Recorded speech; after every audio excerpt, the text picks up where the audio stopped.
This is Pat Daniel coming to you from Carter Finley Stadium in Raleigh, North Carolina, where NC State has defeated the Clemson Tigers 24-17, putting Clemson Tigers now 4-4 on the season and only 2-4 in the ACC. Opening up in the first quarter, neither team was able to really move the ball much. The difference in that first quarter was a Cade Klubnik interception. And correct me if I'm wrong, if you haven't heard that before. Sounds a bit like Groundhog Day. Just feels like more of the same we've seen from the Tigers this season, just on a different day.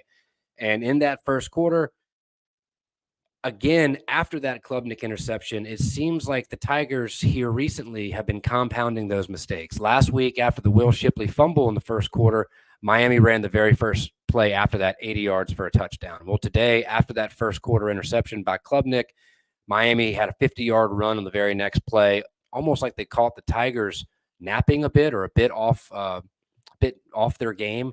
And that just seems to compound one mistake into multiple. Not sure if that's a habit or coincidence. Asked Coach Sweeney about it after the game. He seemed to just shake it off as nothing more than a coincidence. But again, we've seen this happen now numerous times throughout the season. And after the first quarter, the Wolfpack led 7-0. In the second quarter, they tacked on a field goal early on. And again, first play of the second quarter, NC State went deep for about a 40-yard bomb down the left-hand sideline. They were bailed out by a Clemson pass interference. But again, it seemed like they were almost trying to go after the Tigers first play after either a turnover or after a timeout, or in this case, after an end of a quarter.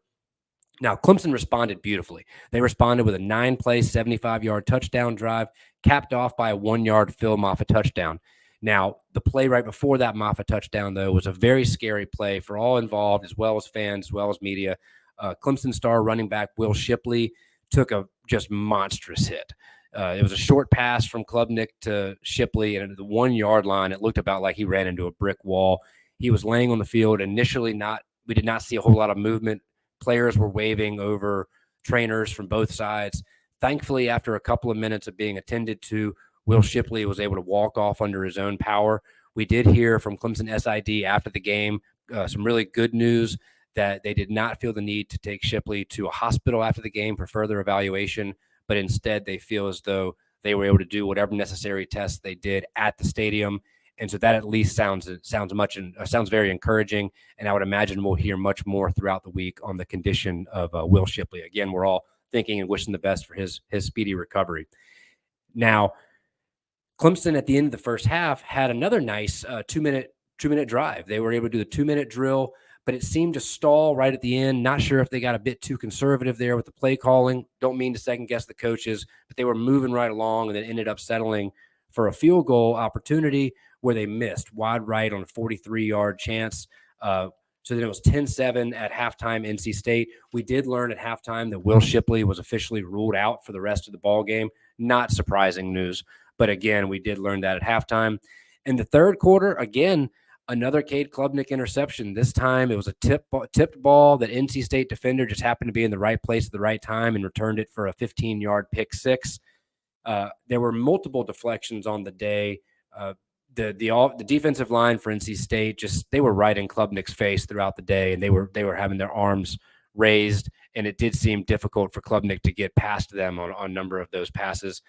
On NC State's next drive, after scoring on that pick six, I'm going to mispronounce his name, but Concepcion for them, that dude is electric for NC State. He took a short pass, 72 yards for a touchdown, and it looked like nobody barely touched him. I mean, he was just able to outrun everybody on the field, and when he was in space, he was just gone. So after three quarters, NC State now led the Tigers 24-3.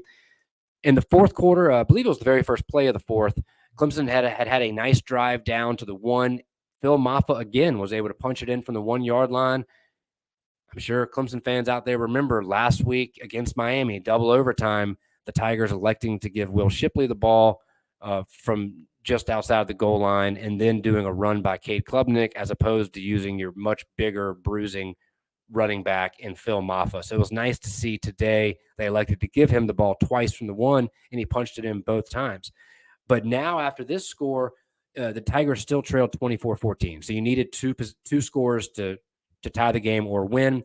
The Tigers got down to the 1 yard line again. And remember, they needed 2 scores. But on third down, rather than handing the ball to Maffa and letting him try to punch it in for a third time, they threw across the end zone, and that ball fell incomplete. The next play on fourth, they elected to kick a field goal. Again, you needed 10 points, so you needed a field goal and a touchdown or 2 touchdowns, whatever. So it's hard to argue with that decision. And then the Tigers did have a chance. They had one final drive. Wes Goodwin's defense, cannot say enough about these guys. The defense came up strong all day. Every time they needed to stop, they were able to get NC State off the field, held the Wolfpack to 3 of 13 on third down, and the offense just could not seem to muster enough throughout the day. NC State only had 202 yards of total offense, yet Clemson still lost the game. On that final drive, it was a 14-play, 35-yard drive. Again, let me repeat that. 14 plays, only 35 yards. A lot of little dink and dump passes. NC State was sitting back in prevent defense. They were not going to allow any deep ball. But there were a number of plays, kind of middle of the field. Briningstool was wide open. You had other receivers open, and it was a mix of pressure in Klubnik's face, as well as maybe Klubnik not quite seeing the guys across the field. But either way, is not a Hail Mary, but kind of a desperation play on fourth down. Give credit to NC State's defense. They were able to knock down the ball. I believe it was intended for Tyler Brown down the left-hand sideline. And then NC State was able to just take a knee and end the game. So the final score was 24-17. But a common theme after the game, or thought process after the game, was there just did not seem to be much sense of urgency on that final drive for the Tigers, similarly to that final drive of the first half. Just seemed a bit too conservative at times. Now, to recap the game, after that first quarter interception, again, NC State ran for 50 yards, similar to last week against Miami. Not sure if this is a coincidence or a theme, but it does seem to be happening again and again. So that's something worth continuing to watch throughout the season. Let's see. Today, again, I want to credit the defense and Wes Goodwin. Don't want this to all be doom and gloom. Not trying to be all negative Nancy here. So on the defensive side of the ball, you did not have Justin Maskell, Peter Woods, Jaden Lucas, or R.J. Mickens. Yet Wes Goodwin's defense still held NC State to only 202 total yards, 3 of 13 on third down. They just did not get enough help offensively. And again, I'd like to point out we are no longer able to speak with coordinators after every game. Last week, it would have been nice to have talked to the coordinators. Today, it would have been very nice to have been able to talk to the coordinators. If nothing else, to have told Wes Goodwin how good of a job he did, and maybe just to not criticize, but ask questions of Garrett Riley and maybe just what he saw in certain situations in the game that led him to make the decisions he did. Again, not trying to second guess it, just seeking clarity. Now, this theme has been common throughout the season. Dabo Swinney has harped on it a number of times, the turnover battle. He has said time and time again, when the Tigers win the turnover battle, they're nearly impossible to beat. But when they lose the turnover battle, they have a hard time winning. And again, today, they lost the turnover margin 2-0. NC State scored 14 points off those turnovers. I know you can't take it away, but if you could, Clemson wins the game. That was the difference. Let's see. Cade Klubnik, he's still very young. He's very raw. He's incredibly talented. He's incredibly sharp. He takes responsibility for his mistakes, but he needs to just relax at times. It just seems as though when the lights are in the brightest and the biggest moments of the game seems to be moving a bit too fast for him. And we saw that again today when he has pressure in his face, maybe thrown off his back foot or not seeing the whole field. And instead of just getting rid of the ball, he's throwing it up for grabs, whether it's deflected or he's just throwing it into a tight defense. Kind of forcing some balls that maybe he should just eat. That'll come with experience. But as of right now, that is definitely a concern for the Tigers. They just cannot continue to keep shooting themselves in the foot and expect to win ball games.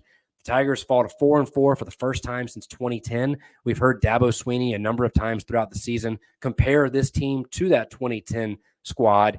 And there just really are a lot of similarities again now with the record, both being 4-4. The Tigers also fall to 2-4 in the ACC. It's their worst start in the conference since 1998. Lastly, again, or not last, but I also want to mention good news for Will Shipley. I said it earlier. He did not need to be taken to the hospital for further evaluation. That's good news. We still do not know all of what happened there in terms of his injury, but it at least seems encouraging that he did not have to go to the hospital. Clemson's 12-year streak of at least 10 wins has now come to a close, But the players after the game told us how there's no give up in this locker room. They still love each other. They're going to fight for each other. And now they just see this as a new opportunity to start a new win streak. Dabo Swinney echoed that in his post game as well, that yes, that streak might be over, but you know what? Records and streaks are all meant to be broken. And now it's just a new opportunity to start a new streak. They look to start that winning streak next week at home. 3 of the 4 final games for the Tigers this season are in the friendly confines of Memorial Stadium, Death Valley. Next week, though, they welcome in familiar foe Notre Dame, as well as familiar quarterback foe previously with Wake Forest, now Notre Dame, Sam Hartman. We do not yet know, as of the time I'm recording this, the kickoff for next week, but it will be on ABC sometime, I believe, in the afternoon. We should know that soon.